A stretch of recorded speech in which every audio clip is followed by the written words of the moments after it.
Hey, welcome back. Today's presentation will be on Imperial Japan in the 1920s and 1930s. Our first topic is on the High Treason Incident of 1910, which began with the assassination plot against the Emperor Meiji. On May 20th, 1910, the Japanese police searched the room of Miyashita Takichi. During the search, they found materials that could be used to make bombs. After further investigation, the Japanese police found and arrested his accomplices. The police discovered that it was a possible nationwide conspiracy against the Japanese monarchy. The charge itself being the violation of Article 73 of the Criminal Code, which was the harming or intention to harm the emperor or a member of the royal family. 25 men and 1 woman were brought to court. 24 were sentenced to death. The remaining 2 were sentenced to 8 years and 11 years in prison. The sad part is that only about 5 or 6 of the accused actually had anything to do with it. All of this led to the formation of the TOKKO, or the Thought Police, whose jobs were to control and investigate political groups and ideologies which were possible threats to public order. Our next topic is Japan in the 1920s. After World War I, Japan became very prosperous. Its trade improved greatly, though that fact became a double-edged sword due to it becoming increasingly dependent on trade with the West.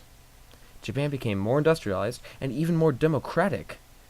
3 branches came out: the Prime Minister, the Parliament, and the Emperor. The Parliament was called the Diet, not Diet. The Prime Minister had absolutely no power over the military.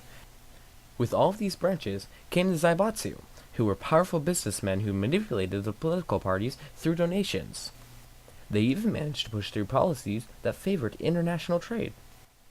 We then move on to Japan in the 1930s. The Great Depression hit Japan really hard.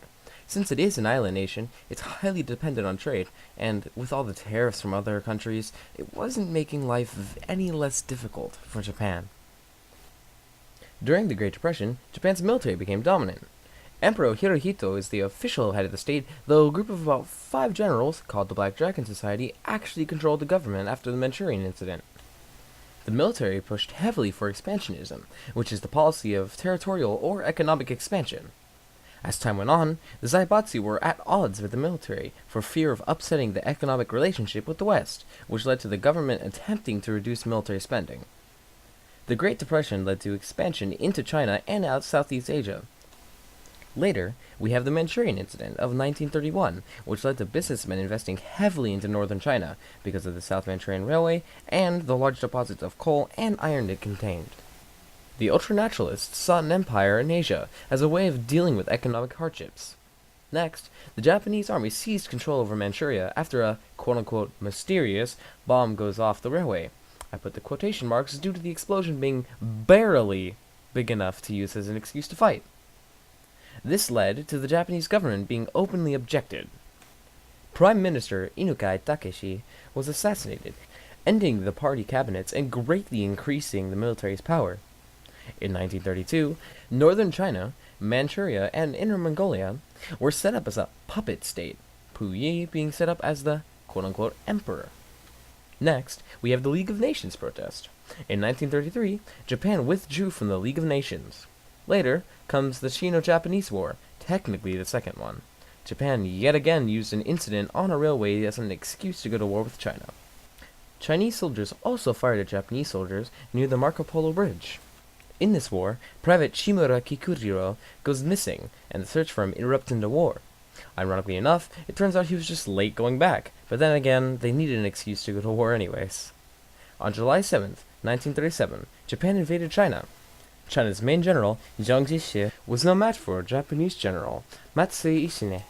On December of 1937, the rape of Nanking occurred, resulting in 300,000 deaths and 20,000 plus rapes of women of all ages.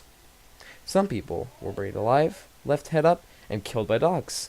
There were even contests to see who could cut off the most heads cleanly. During this war, there even became new chemical and biological weapons. To this day, Japan still denies this ever happened.